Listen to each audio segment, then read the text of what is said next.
West Indies জিম্বাবুয়ের match হয়েছে, যেই ম্যাচে এবারের বিশ্বকাপে সবচেয়ে বেশি ব্যবধানের জয় রেজিস্টার করেছে উইন্ডিজ।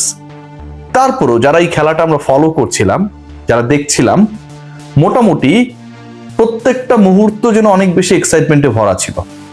উইন্ডিজের ব্যাটিং নিয়ে যদি বলা হয়, তারা যে স্কোরটা করেছে 254 রান, এই 254 রান টি-20 ওয়ার্ল্ড কাপের ইতিহাসে দ্বিতীয় সর্বোচ্চ স্কোর 254 রান। একটা সময় মনে হচ্ছিল যে 270 হয়ে যেতে পারে, কিন্তু শেষ পর্যন্ত 250 ক্রস করে স্কোরটা শেষ হয়েছে। যখন জিম্বাবুয়ে ব্যাট করছিল 254 চেজ করে 255 করবে, জিতে যাবে, কেউ এক্সপেক্ট করেনি।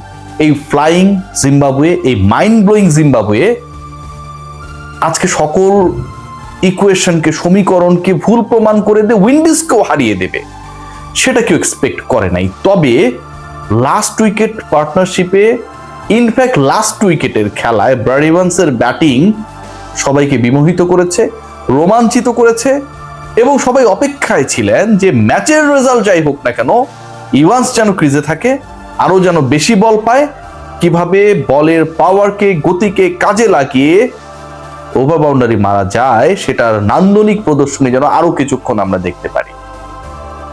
আজকের এই ম্যাচে যেই পরাজয় রেজিস্টার করেছে জিম্বাবুয়ে, সেই পরাজয়ের পরেও তারা একটা বড় থ্রেট কোন দলের জন্য? ইন্ডিয়ার এগেনস্টে। এবং যেই জয় রেজিস্টার করেছে ওয়েস্ট ইন্ডিজ এবারের বিশ্বকাপে, এটা হচ্ছে দ্বিতীয়, মানে সর্বোচ্চ ব্যবধানের জয়, এবং উইন্ডিজের ক্রিকেট ইতিহাসে টি-20তে দ্বিতীয় সর্বোচ্চ ব্যবধানের জয় 100 রান প্লাস। সেটা এই গ্রুপের বাকি দুই দলকে ভালোভাবেই এক কথায় থ্রেট করছে। আজকের এই ম্যাচ নিয়ে আলোচনা যদি করতে চাই, আজকের ম্যাচের কয়েকটা কি পয়েন্টস রয়েছে। এক নাম্বার কি পয়েন্ট যেটা, সেটা হচ্ছে শেমরন হেটমায়ারের ব্যাটিং।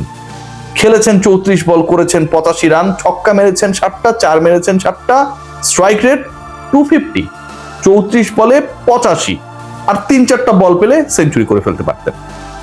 দেখুন, হেটমায়ার এভাবেই আলটিমেটলি পেটাবেন, এটা আমরা সবাই জানি। রবম্যান পাওয়েল 35 বলে 59 রান করেছেন 168 স্ট্রাইক রেটে। তারপরে নেমেছেন রাদারফোর্ড, মানে সিকোয়েন্সটা যদি আমি বলি, 13 বলে 31, 3টা 4, 2টা ছক্কা, স্ট্রাইক রেট 238। যেভাবে তারা ব্যাট করেছেন আর পিটিয়েছেন, লিলি হুইপশিয়া বডি ওয়াশ মেখেই যেন তারা খেলতে নেমেছেন, মনে হচ্ছিল অনেকটা তাই। কোনো ধরনের আড়ষ্টতা ছিল না, ভিন্ন পরিবেশে ময়েশ্চারের তারতম্য এই দলটাকে কোনোভাবেই খাবড়িয়ে দিতে পারে নাই। আলোচনার যে পয়েন্ট, সেই আলোচনার পয়েন্টটা হচ্ছে আজকের হেটমায়ারের ব্যাটিং, অথবা শেষের দিকে এই যে 44 রানের একটা পার্টনারশিপ হইলো, সেই পার্টনারশিপটা মানে দশম উইকেটে 109 রান, 103 রানের মধ্যে যখন নবম উইকেটের জিম্বাবুয়ের পতন হলো, তারপরে দলটা গিয়ে 147-এ থামলো 44 রানের পার্টনারশিপে। 44 রানের পার্টনারশিপে আই এম মেনশনিং এগেইন 21 বলে 43 করেছেন ব্রাড ইভান্স, 5টা ছক্কা, 2টা 4 মেরেছেন, স্ট্রাইক রেট 204। এই পার্টনারশিপটা টি-20 বিশ্বকাপের ইতিহাসে লাস্ট উইকেটে হাইয়েস্ট পার্টনারশিপ। অন্যদের ব্যাটিং ক্যারিশমা আমরা দেখেছি, জিম্বাবুয়ের হয়ে বিশেষ করে ব্যানেটের ব্যাটিং, সিকান্দার রাজা হার না মানা মানসিকতা, এরপরে আজকের ইভান্সের ব্যাটিংটা আমার কাছে মনে হয় প্রতিপক্ষ যারা পরবর্তী ম্যাচে এই দলটার মুখোমুখি হবে, সাউথ আফ্রিকা বা ইন্ডিয়া, তাদের জন্য যথেষ্ট থ্রেটনিং। আজকের এই ম্যাচ ইন্ডিয়াকে গর্তে ফেলেছে, চাপে ফেলেছে, এবং আজকের এই ম্যাচ কতটা চাপে ফেলেছে সেই বিশ্লেষণটা যদি আমি করি, একদম টি-20 ওয়ার্ল্ড কাপের এই মুহূর্তের যে টেবিলটা রয়েছে, সেই টেবিলটা আপনাদের সাথে ডিসকাশন করলে জিনিসটা ক্লিয়ার হয়ে যায়। টেবিলের টপে চলে গেছে সাউথ আফ্রিকা, ছিল ওয়েস্ট ইন্ডিজ, এবং ওয়েস্ট ইন্ডিজের এই মুহূর্তে নেট রান রেট হচ্ছে 5.3, রীতিমতো অবিশ্বাস্য, রীতিমতো অবিশ্বাস্য। এই উইন্ডিজের পরের দুই ম্যাচ ইন্ডিয়া এবং সাউথ আফ্রিকার বিপক্ষে, একটা ম্যাচেও যদি তারা জিতে যায়, এই নেট রান রেটে যে খুব বেশি তারতম্য হবে, মানে ওয়েস্ট ইন্ডিজের এই দলটা 100+ রানে হেরে যাবে, এরকমটা ভাবার কোনো কারণ নেই। পরের দুই ম্যাচে তারা জিতলেও জিততে পারে, সেই চান্সটা যথেষ্ট রয়েছে। সো নেট রান রেট হচ্ছে 5.3।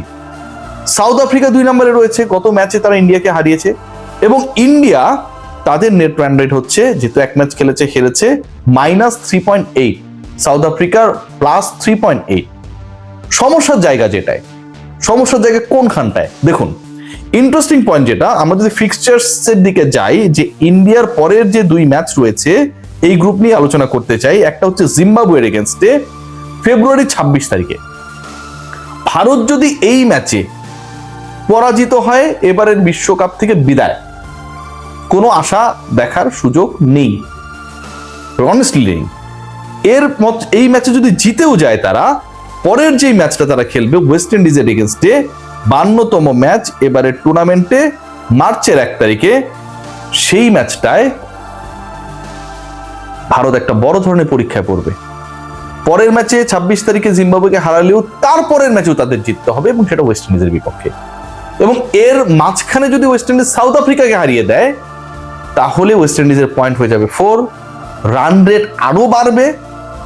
দক্ষিণ আফ্রিকার এরপরের ম্যাচটা রয়েছে দুর্বল দল তুলনামূলকভাবে এই গ্রুপের মধ্যে জিম্বাবুয়ের বিপক্ষে। তারা সেই ম্যাচে যদি আমরা ধরেও নিয়ে জিতে যাবে, India they will be under pressure. আজকের এই বড় জয়, বিশাল রান রেট এনশিওর করে জয় ওয়েস্ট ইন্ডিজের, মূলত জিম্বাবুয়েকে যতটা প্রেসারে ফেলেছে তার থেকে অনেক বেশি চাপে ফেলেছে ইন্ডিয়াকে। ভারত একটা ম্যাচ হেরেছে, পরের 2 ম্যাচ জিতলেও রান রেটের ইকুয়েশন আসবে, এবং সেই রান রেটের যে ইকুয়েশন, যে হিসাব নিকাশ, সেখানটায় উইন্ডিজ এন্ড সাউথ আফ্রিকা যারা সেমিফাইনালসের পথে এগিয়ে যাবার লক্ষ্যে এই মুহূর্তে শক্তিশালী অবস্থানে রয়েছেন, তারা ভাই ভয়ঙ্কর কমফোর্ট জোনে রয়েছেন, এবং একটা দল তো ইন্ডিয়াকে হারিয়েই দিয়েছে। Let's see what happen.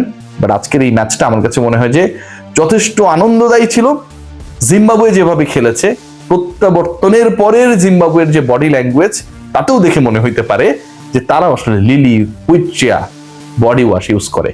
সেটা যাই হোক না কেন, এন্ড অফ দ্য ডে এই আমাদের দেশীয় কোম্পানি লিলি, তারা আসলে সেই বডি ওয়াশ, হুইচিয়া বডি ওয়াশ তাদের পৌঁছে দিক আর না দিক, এন্ড অফ দ্য ডে জিম্বাবুয়ের বডি ল্যাঙ্গুয়েজও আমার কাছে মনে হয়েছে যে যথেষ্ট পজিটিভ ছিল। 255 চেস করতে গিয়ে লাস্ট উইকেটেও আমরা যেই ফাইটটা দেখেছি, পারবে না জানি, কিন্তু যে ফাইট দেখেছি, যে এক্সিকিউশন দেখেছি, যে পাওয়ার হিটিং দেখেছি, যেভাবে আলটিমেটলি পেস বোলারদের বলকে ডিল করতে দেখেছি ইভান্সকে, আমার কাছে মনে হয় এটা অনেক অনেক বেশি শিক্ষণীয়। Let's see what happen India under pressure. এবং সেই প্রেসারটা এমন ভাবে পড়েছে ঘরের মাঠে, এবার অন্তত ফাইনালে যাবার আগেই হয়তো ইন্ডিয়ার বিদায় করতে পারে। উইন্ডিজের পরের 2 ম্যাচ আপনারা সবাই জানেন, সাউথ আফ্রিকা ইন্ডিয়ার বিপক্ষে, একটা ম্যাচ জিতে গেলেই তারা অনেকটা সিকিউর হয়ে যাবে। দক্ষিণ আফ্রিকার পরের 2 ম্যাচের একটা আবার হচ্ছে জিম্বাবুয়ের বিপক্ষে, যেটা তুলনামূলকভাবে তাদের জন্য ইজিয়ার অপোনেন্ট, এবং ইন্ডিয়ার পরের 2 ম্যাচ হবে জিম্বাবুয়ে এবং উইন্ডিজের বিপক্ষে, যেখানে তাদের দুইটাই শুধু জিতলে হবে না, রান রেটও প্রপারলি ঠিক রাখতে হবে। টেক গ্রেট কেয়ার, সবাই ভালো থাকবেন।